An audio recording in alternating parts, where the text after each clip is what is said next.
Hello humans, Master Dinnerflex here, bringing you the low quality content you deserve, and today I'm reacting to the ban list, but not really because I absolutely know every single card on here, and I'm more just going to discuss, but I baited you, you clicked on the video, I get my points for YouTube, yay, but no, seriously, I do want to discuss some things about this, and I could go over it pretty quick, so let's get into it.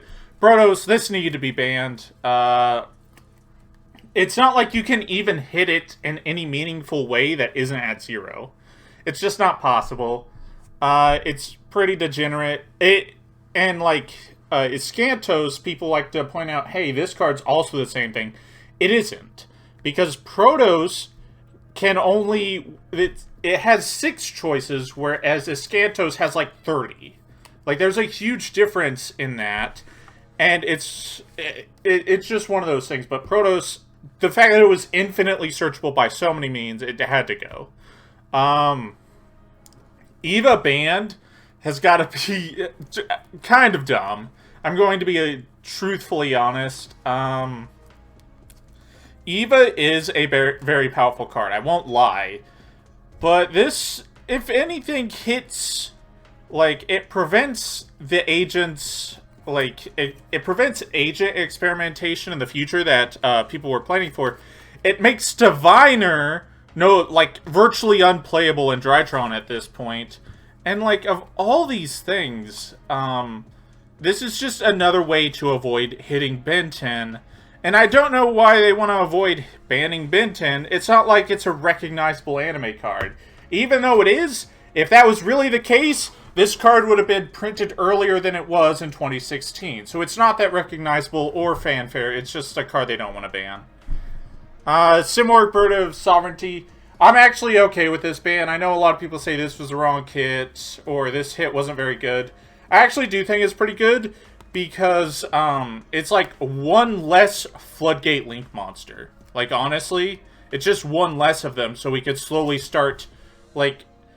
chalking off each one's off the list. Now that we got this gone, maybe next list we could, like, hit Scythe or Dagda or something. Just less of these are always for the better. So even if it was in no meta deck, I would have been fine seeing this hit. I know. Kind of petty, but it's honest. And then finally, Death to Tyrants. Imperial Order is gone, but as we go further down the list, you're going to see something very strange and my little conspiracy theory about it. So we got 4 bans. And what? How many of them were floodgates? 1, 2...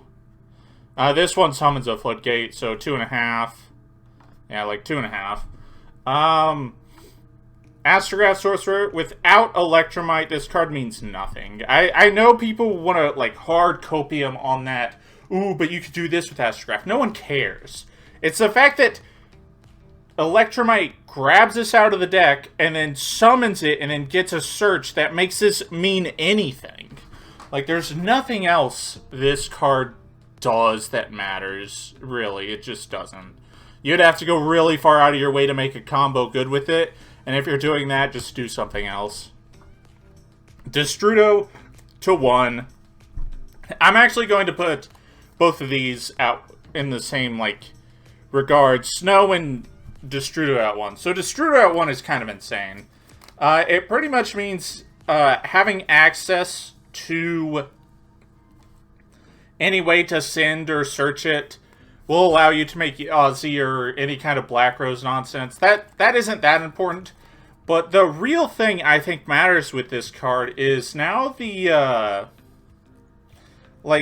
Dragon Link can go back to focusing on Fibrax. Like, it... Now you consistently have a way to get to Destrudo, because Dragon Ravine sends it, and it's also a level 7, so Seyfert can trade it in for, like, a Noctovision or the level 7, I can't remember its name, Router Dragon, that's it. This card is, like, a fantastic tool. And it's also a tool I think they were missing. Because if you're looking at current Dragon Link boards, it's very rare that they actually make the Guard Dragon. And I think a tool like this could actually make it easier for them. So this is like a substantial improvement to that deck. Even though it's a singular card, this one singular card opens up way more for them than you might realize. And then Snow, this one's also very interesting. So I've said before that banning Snow pretty much made mill decks. Snow, Fairy Tail Snow was the last card in the game that made mill decks playable. Like, the idea of you just milling a bunch of cards and that benefiting you wasn't very good once Grass went to 0, but the only thing that let it even be passable was Snow. But the moment it got banned, there was never going to be a good Lightsworn deck again. There was never really going to be a consistent PA deck again that could actually make a real threat. Like, there was no real mill deck that was going to be good, or even, like, in many cases, passable. So, Fairy Tail Snow 1, while it is at 1, like, let's not pretend like you can't send this with 1,000 billion jillion different things. I think it's cool. I actually think it's for the better, honestly. Like, oh no, a Book of Moon, who cares? It's also, like, we play Forbidden Chalice and Droplet in nearly every deck. Like, we already have... we are already playing a game that has natural outs to this mattering too much. So... And then, you see it. If you guys are longtime fans of the channel, which is probably like 3 of you, this card going to 1. I am so excited, but to tell you the truth, like the hard, dark, honest truth, this card at 1 doesn't mean anything. It doesn't. If you're Copium on, oh, Lunalight Tri-Brigade, or Lunalight, no. You need to understand that the ban on Tiger was the most overkill ban of all time. Or, like, one of the most overkill bans of all time.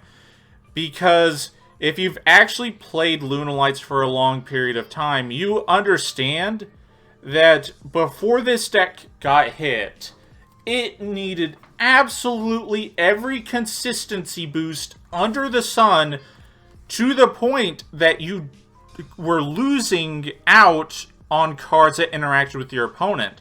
Like, you needed 3 Foolish Burial Goods, you needed 3 Tinky, and you needed 3 of each of them. But we only have 1 Tinky, 1 Tiger. Sure, we gain 3 Small World, but you have to deck build very specifically around Small World, because it's very hard to find a bridge into Lunalight Tiger from just anything. It's actually quite difficult. So, it gained 3 at the cost of losing 4, and the 3 we gained requires quite a bit of earlier deck building and just, like, changing around the deck substantially. But here's the real reason why this card never needed to go to 0, but would have been fine at 1. The best Lunalight boards are not Tiger Chick. The best Lunalight boards are Chick Perfume, or Tiger Chick that you've never needed to use Tinky to get to. Because why? You would end up with 2 Lunalight Tigers in scale. The most oppressive boards this deck made were with 2 Tigers in scale. So this card being at 1 would have not only substantially reduced the consistency, but pretty much limit their power of what they can do naturally. To the point that this was just a bad ban. At 1, you can play this engine again, and I'm so happy for that. But don't be under the impression that this means much of anything for the metagame. You might see it here and there, but this deck already had its time in the sun, and it was already raisined up, like, before, like, this card should have never been banned. It was a part of one of the worst ban lists in Yu-Gi-Oh! History, which I can get into sometime in the future. But, the next hit, Recital Starling, good. Because if your only hit was Seymour, that meant nothing. But with this, you have 2 very relevant hits to the deck. So that's fine. And then Monster Gate to 1, this absolutely serves 0 function. I think they did it just because they didn't want people to send Snow with it. but that's a stupid reasoning, because if you're playing a mill deck, it probably has a bunch of monsters in it, outside of Infernoid, so, like, this was just an abysmal hit. I don't see the point of this one. And the reasoning is also really bad, because are you actually scared of Infernoids in any capacity? So, Pot of Desires to 1. I know people are upset about this, but I think they're just done with seeing it in virtually every deck. That's the honest truth. I don't even think it's because it was actually worth hitting. I think it's just like the bottomless trap hole / Book of Moon scenario where it's not very powerful. Just play new cards. Play different cards. We're done. You get something else. And I think that's what Pot of Desires is. Let's go into the semi-limits. A hero lives to 2, doesn't... who cares? Fusion Destiny to 2. Such a pointless hit. I understand, like, semi-limiting unsearchable cards, but this card has the word fusion in it, so there, by far, it's very, very, very searchable, so I don't know. I guess, like, decks that didn't plan on searching it now can see it slightly less, but, like, who cares? Nadir Servant to 2, I don't actually like this one. I feel like this is one of them that I would have liked to see to 1 rather than 2, but I mean, it's something. Like, it's something at least. Salamangreat Circle to 2, this doesn't matter. And then Scapegoat to 2. People are very, very excited and scared of this card going to 2. You are very much overestimating why this card was good. Let's actually pause on that for a moment. So the reason Scapegoat had to be hit during its time period is because you had to Link Summon. Not that you wanted to Link Summon. Players were forced to Link Summon. And at the same time, we were getting decks that were really shit at Link Summoning. So the truth was, you had to play Scapegoat to actually get everything functioning properly. So, after all of it, the reason this card was so broken isn't because of anything we're doing right now. But it was because of the fact that we were all playing decks that were either hyper combo or like mid-rangey control decks that were incapable of Link Summoning, so we had to use Scapegoat to get us there. But in the case of like mid-range control matchups, it pretty much was decided by who drew the Scapegoat first. Now, why is that not a problem anymore? Well, for one, we don't have to Link Summon. For two, the decks that do Link Summon don't need help from this spell card. And three, the most important fact, every single control, mid-range, even stun deck outside of like a few, special summon on the opponent's turn, which means Scapegoat is literally unplayable with your own strategy. You pretty much would only be able to use Scapegoat if you decided to not play your deck that turn. Which, if that's the point, like, why would I flip Scapegoat when I could summon Winda? Like, there's no contest. And it goes even further, like, Evil Twins, they summon with Sunny and they're Link 2s. Like, you can't play this. Invoke, not only did I mention Winda, but Fleur-de-Lis. Like, you can't play this. And another big factor is that you have to have 4 open monster zones. It's just one of those win more cards. It was a much bigger threat back when it was a problem, but like at this point, it's incredibly win more. This also applies to cards like Return from a Different Dimension. Like, those cards aren't really what win you games anymore. It really isn't. Like, you'll win a game from time to time, but a lot of times you just wish it's something else.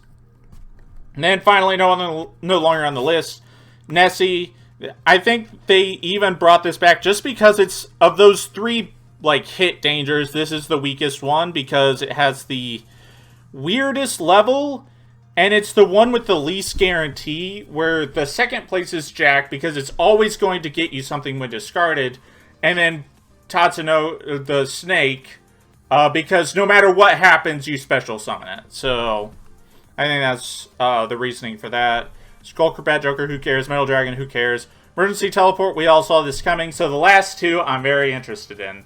Regeki, this card is actually pretty cool coming back to 3. I a lot of people are going to try to be like the cool, oh, it doesn't matter. This card is infinitely better at dealing with monsters than Lightning Storm could ever dream in a billion years of being. Lightning Storm not only isn't Regeki, but it isn't Dark Hole, and it isn't even Lightning Vortex. It is the step down from all three of those. It is Mirror Force. If your opponent just makes a board in defense position, Lightning Storm cannot interact with them. Regeki, on the other hand, oh, you have an Omni Negate? Oh, Regeki, okay, time to play. Like, this card is such an absolute easy bait. I almost want to compare this to, like, Mind Control, because your opponent has to do something to this, otherwise they lose everything. Even for the monsters that live, it doesn't even matter that much that they live, because you're, like, taking out interactions from your opponent's board just by this being activated. And it's not once per turn. It doesn't care about what game state is going on. It's just, like, activate. Oh, negated? Okay. I drew 2. Here's another one. And that's it. That's the game.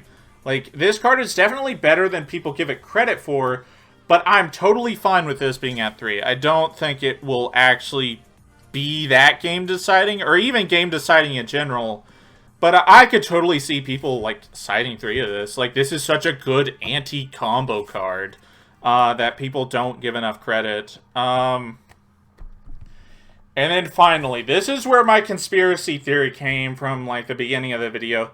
3 skill drain. Of all the floodgates that are, like, kind of past their prime, this one is not one of them. Like, Macro and Fissure, those cards were not performing on any level. Like, even Flunder, a deck that would directly benefit from those being in your deck, refuses to play them.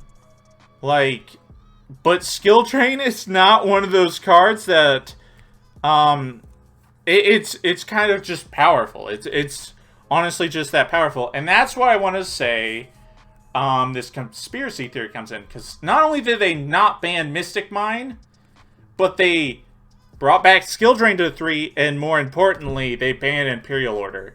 Well, why does this bring me to a conspiracy theory? Imperial Order was the only out to Mystic Mine that also had multiple utilities. About just, like, stealing games from the opponent. So pretty much, if you were to look at these Floodgate bans, they pretty much said, yeah. Someone in the Konami office pretty much just said, if you are not maining back row removal, I'm going to make your tournament experience as miserable as I possibly can. That's what this list says. You are dealing with 3 Skill Drain, 3 Mystic Mine, and you don't have Imperial Order to, like, out the Mystic Mine and win games. So now, you have to play back row removal as far as Konami's concerned, and that's crazy. That's actually kind of crazy that this is the approach they went for, but I can't really stop them.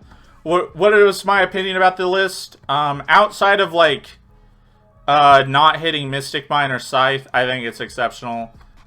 Even Skill Drain to 3, I'm going to be totally honest. If they ban Mystic Mine and put Skill Drain to 3, I'd be like, yeah, okay, that's a fair trade. Because Skill Drain at least requires both players to participate in the game. Mystic Mine is a card that literally incentivizes the person who activated it to not do anything.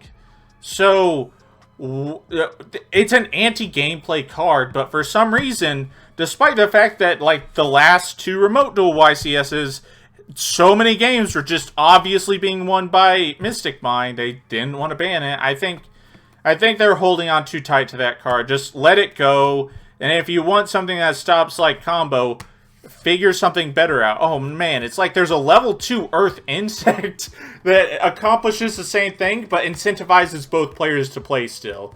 I don't know what kind of monster that could be. I don't know. But yeah, that's about it. Thank you all for watching. Hopefully you enjoyed this video. I actually do think in many places this list is very good. They can always do more, and they can always make more logical hits, but, like, in comparison to last list, this list is actually something. It actually has hits and unlimits that mean anything. So that's already a much better start. And it honestly just seems like they're taking a page out of Master Duel's book, where it's like, don't make decks unplayable with your hits. Just stop doing that. And I think they're starting to come around to that idea. But yep, that's about it. Thank you all for watching, and remember, Master Dinnerflex will take your soul.